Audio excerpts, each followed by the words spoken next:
আসসালামু আলাইকুম। আশা করি সবাই খুব ভালো আছেন। আমার আজকের রেসিপি চিকেন মালাই কোপ্তা।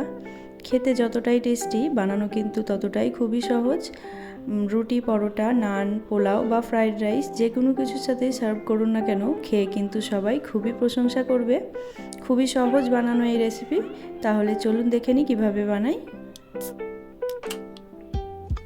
এখানে আমি 500 গ্রাম বোনলেস চিকেনকে মিক্সিতে খুব ভালো মতো পেস্ট করে নিয়েছি। এখন আমি দিয়ে দেব 1 চামচ লবণ এবং দিয়ে দেব একটা বড় সাইজের মিহি করে কাটা পেঁয়াজ, দিয়ে দেব 1 চামচ জিরের গুঁড়ো, 1 চামচ ধনিয়া গুঁড়ো এবং 1 চামচ চিলি ফ্লেক্স, দিয়ে দেব 2 টেবিল চামচ বেসন ও 1 টেবিল চামচ মেল্টেড বাটার। এখন এই সমস্ত উপকরণ খুব ভালো করে হাত দিয়ে মেখে নেব।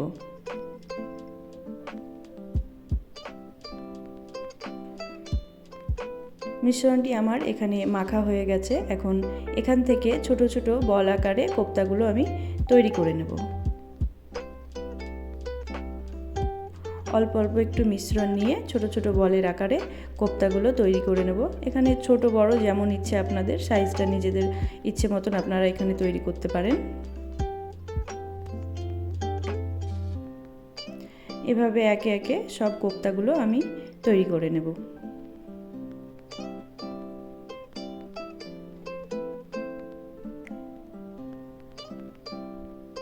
কোপ্তা এখন আমার রেডি হয়ে গেছে, সব কোপ্তাগুলো বানানো হয়ে গেছে। এখন এই কোপ্তাগুলো আমি ফ্রাই করে নেব। তার জন্য গ্যাসে একটি কড়াই বসিয়ে দিয়েছি এবং তাতে দিয়ে দেব পরিমাণ মতো তেল। তেল হালকা গরম হয়ে এলে কোপ্তাগুলো ভেজে তুলে নেব। কোপ্তাগুলো এক এক করে তেলের মধ্যে দিয়ে দেব।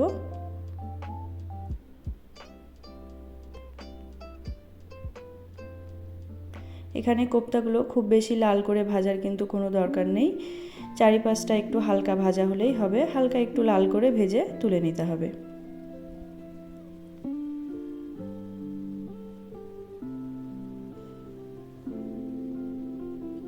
সমস্ত কোপ্তাগুলো আমার এখানে ভাজা হয়ে গেছে। এখন আমি কোপ্তাগুলো তুলে নেব।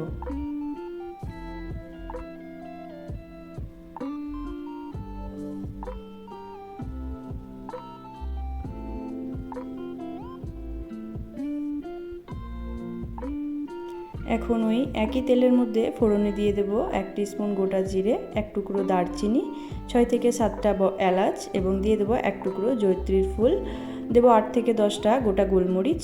ফোড়নের মশলাটা এখন আমি 8 থেকে 10 সেকেন্ড একটু ফ্রাই করে নেব। ভাজা হয়ে গেলে দিয়ে দেব এখানে 2টো বড় সাইজের পেঁয়াজ বাটা। পেঁয়াজটা এখানে আমি খুব মিহি করে পেস্ট করিনি, কিন্তু হালকা একটু দানা দানা করেই পেস্ট করেছি। এখন পেঁয়াজটাকে আমাদের 5 থেকে 6 মিনিট একটু ভেজে নিতে হবে, কালারটা চেঞ্জ হয়ে আসা অবধি। 5 মিনিট ভাজার পর কালারটা এরকম এসেছে, দেখতেই পাচ্ছেন পেঁয়াজ আমার ভাজা হয়ে গেছে। এখন আমি দিয়ে দেবো এতে 1 চামচ আদা রসুন ও কাঁচা লঙ্কা বাটা। আদা রসুন কাঁচা লঙ্কা বাটা দিয়ে পেঁয়াজের সঙ্গে আরও 2 থেকে 3 মিনিট আমি ভেজে নেব, যাতে করে পেঁয়াজ আদা রসুনের কাঁচা গন্ধটা কিন্তু চলে যাবে।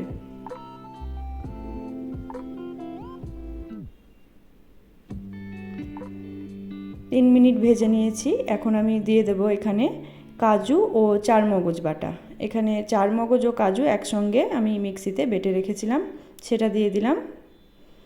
দিয়ে তারপরে এখানে পেঁয়াজ আদা রসুনের সঙ্গে এটাকে খুব ভালো মতো কষিয়ে নিতে হবে। 4 থেকে 5 মিনিট খুব ভালো মতো কষিয়ে নিতে হবে।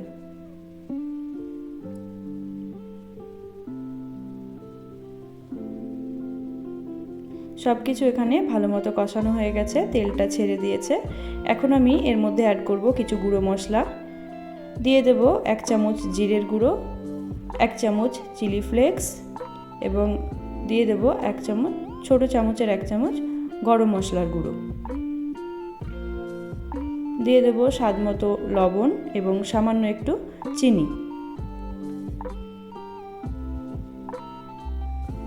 সমস্ত কিছু এখন খুব ভালো করে মিক্স করে আমি মশলাটা আরও 2 থেকে 3 মিনিট কষিয়ে নেব।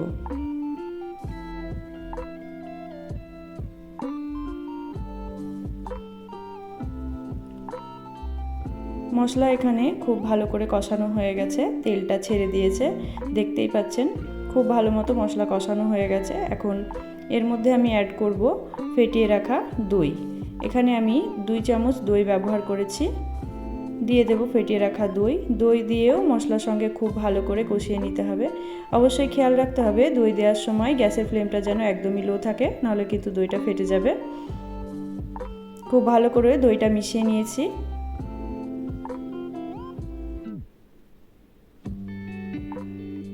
দইটা মেশানো হলে এখন আমি মশলাটা ঢাকা দিয়ে হতে দেব 4 থেকে 5 মিনিটের জন্য, যতক্ষণ না তেলটা ছেড়ে আসছে। হয়ে গেছে 5 মিনিট, ঢাকা খুলে দেখে নেব।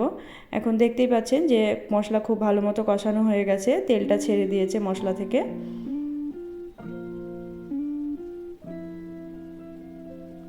এখন দিয়ে দেব পরিমাণ মতো জল। এখানে খুব বেশি জল ব্যবহার করার কোনো দরকার নেই। এখানে আমি দিয়েছি 1 কাপ জল, ছোটো কাপের 1 কাপ মতো জল দিয়েছি। এখন দিয়ে দেব 1 চামচ কাসুরি মেথি, হাত দিয়ে একটু এভাবে ক্রাশ করে দেব।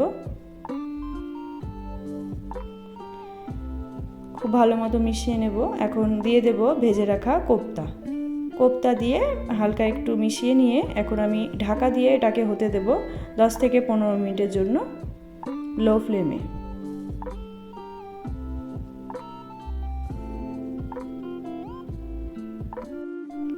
ঢাকা দিয়ে দিলাম 15 মিনিটের জন্য। ফিরে এলাম 15 মিনিট পর। কোপ্তা কিন্তু একদম রেডি। খুব সুন্দর ওপরে তেলটা ভেসে উঠেছে, দেখতেই পাচ্ছেন। কোপ্তা আমাদের সার্ভ করার জন্য একদম রেডি।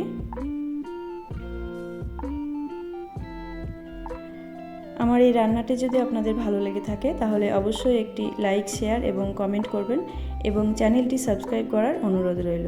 Thank you.